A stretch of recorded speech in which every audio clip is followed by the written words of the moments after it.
Welcome to MAT 501 Podcast. I'm Lalaine Labrador, along with Ma'am Krista Villapando and Ma'am Alma Ambunan.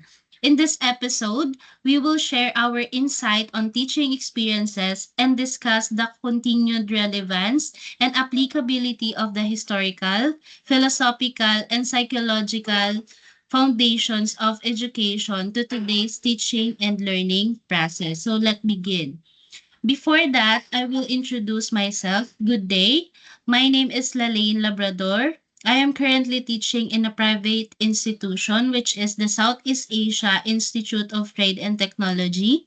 1 year and 6 months in teaching experiences, and currently teaching applied economics and media and information literacy. How about you, Ma'am Alma Ambunan? Good day, everyone. I'm Alma B. Ambuanan, a public school teacher since 2009 and currently teaching at General Pantaleon Garcia Senior High School, teaching grade 12 students in subject entrepreneurship and work immersion. Good day, everyone. I am Krista Angelica L. Villapando, and I've been teaching in China College Incorporated, Quezon City since 2023. And I am teaching and currently teaching grade 9 and 10 students, which is cookery class. So, um, welcome sa ating podcast mga ma'am. And Thank you. since you are Ma'am Alma, since matagal ka na po sa sa public school nagti-teach. So, ano po yung masasabi nyo since naabutan nyo yung teacher-centered. So, ano po bang masasabi nyo sa teacher-centered compare sa student-teacher So, approaches? since nagturo ako ng 2009, so junior high school siya sa General Emilio Aguinaldo National High School Annex. So that time, I'm teaching values education and PLE. So yung values education is more on ano lang talaga siya, writing. Since we don't have a technology that time, wala kaming mga TV, computers. So it's more on visual aids. So pasulat, uh, gawa ng visual aid, pakata sa mga estudyante, discussions. Kaya talagang umiikot lang na teacher ang nagsasalita halos buong period, which is 1 hour. Walang So, interaction imagine, oh yung yes, imagine that. Tapos pagdating naman sa TLE, so hindi namin masyadong ma-apply yung skills ng mga bata kasi limited lang yung area.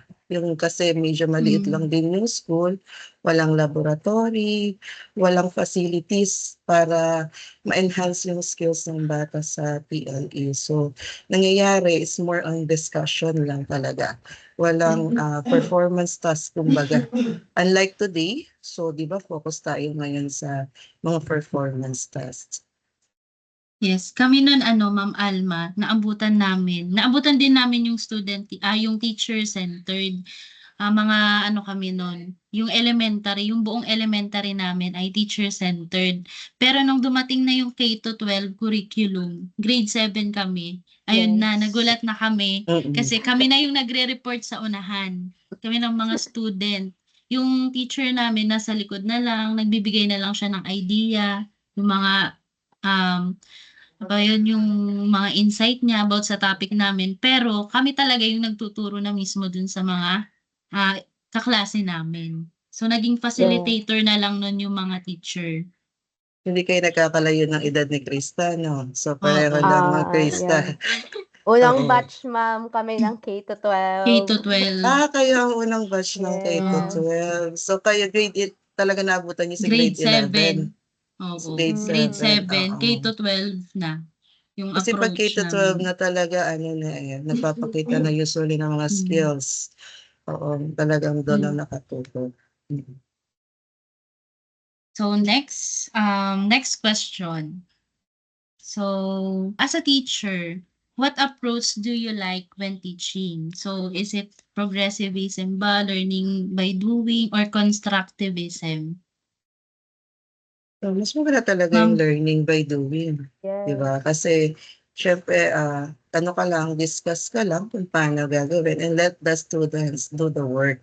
Kasi hindi sila yes. matututo eh. Ngayon kasi yung mga bata eh, 'pag hindi nila pine-perform, Hindi sila hindi pumapasok natututo. sa isip nila, oo, hindi nare-retain sa isip nila yung mga ginagawa or tinuturo ni teacher. That's why 'di ba sa DepEd, yun din ba ginagamit ninyo sa private school na mas mataas yung Oo. performance test, 'di ba? So, Yes, Yes, nasa ma'am. around 40 to 45%, 'di ba, grading system. saka ay mga ma'am 'di ba, sabi nga nila is the more senses na gagamitin ng estudyante, the more na nare-retain talaga Hmm, yung knowledge sa Yes, kanila. Kaya oo. mm. Totoo maganda naman talaga 'yan. yung learning by doing. Saka ngayon medyo ano 'di ba, marami ng technology. Sa amin sa school namin lahat ng rooms may TV na ngayon.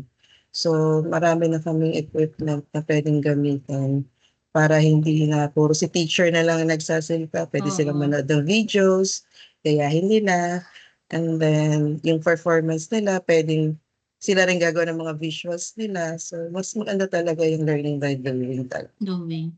So, mm. ako naman mga ma'am, nagtuturo ako ng MIL, which is corporate nung ano, yung Technology. paggamit ng technology. So, ang pinapagawa ko sa bata kapag fourth quarter exam na, nagpapagawa ako ng film sa kanila. So, yun yung nagiging practical exam na nila. Kasi hindi ako nag-i-stick dun sa ano lang, sa academic na exam, quiz. So, gusto ko din makita yung mga batang hindi nag-e-excel sa mga exam, pero kaya nilang mag-excel sa ibang bagay, which is yung, 'yan paggawa ng film. Nakikita ko dun yung mga batang, hindi naman kagalingan sa, exam, Academic, mm. pero magaling silang mag-edit, magaling silang Magaling sa umacting. performance. So, Mm. gano'n yung ginagawa ko para balance, hindi lang more on examination, more on mind. So, skills Nakaka-relate din. naman, nakaka-relate ako sa'yo ma'am kasi nagtuturo din ako ng MIL Entrep. before. MIL, nagtuturo din Okey, ako before MIL. ng MIL, oo, kaya kailangan yung mga angle-angle 'di ba? So, Oh, 'di ba, kailangan hindi paano puwedeng yung shot. i-picture mo lang, so dapat talagang oo, i-perform talaga nila yung every angle, mga shot, yun. Oh, ta's Sa yung sige Ma'am sa'kin naman Krista. since cookery class naman yun sa amin, yes, ang ginagawa ko is nagde-demo muna ako ng way ng pagluluto. For example, yung pagluluto ng egg, 'yan. Since yung first quarter namin ng, nitong ano, taon is about egg, which is nagluto sila ng omelette, ng sunny side up, pero ide-demo ko muna then sa kanila ipa-practice. At through that, napa-practice nila at nape-prepare na din sila for their future. Kaya ang ganda talaga if nagagawa ng estudyante, 'di ba? Katulad nga nung sinasabi niyo po. Kaya parang yung tatlong yun, yung tatlong foundation of education until now talaga ay nagagamit pa rin natin. Nag-e-exist pa rin And sa need talaga siyang i-apply sa panahon ngayon. Totoo po Kasi mga ma'am. more on technology na tayo, meron ng AI. So, lahat ng idea, lahat ng gustong malaman ng bata, i-aano lang sa AI, nandiyan na. One So, type dapat away. yun, yung AI, lahat ng mga output ng bata, naku, kung hindi mo babasahin, puro na AI. Hindi na Totoo po meron mga yan pumapasok 'di ba yung hmm, progressivism sa constructivism sa mga foundation oo. of education. So still applicable pa rin talaga siya na na-apply natin. Actually, nawawala, ngayon bumalik dahil sa technology. Mm. 'Di ba parang dahil sa technology na-apply na natin yung mga foundation of education talaga natin. Na napagkukumpara natin kung ano yung Um, education noon Before, at ano yung sa kaya education ngayon. ngayon. education, oo, Pero kung ako yung tatanungin, mas maganda yung ngayon kasi meron ng interaction yung student tsaka yung teacher, hindi na lang teachers. yung teacher. For teacher. Spoon Saka puro Nai-feel feeding hindi na kumbaga. spoon feeding niya. Oo, yo ngayon hindi na talaga din, Oh.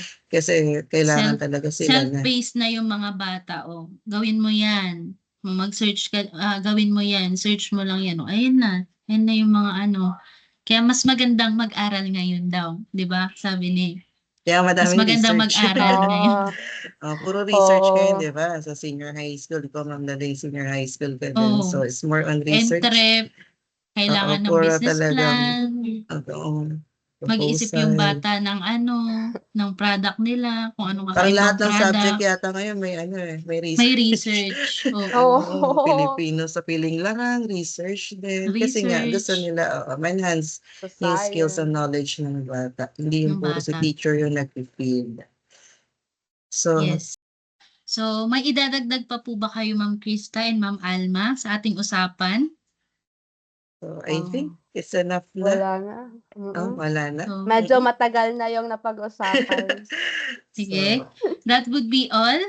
Sana may natutunan po kayo sa aming pinag-usapan. So, thank you for listening. Goodbye.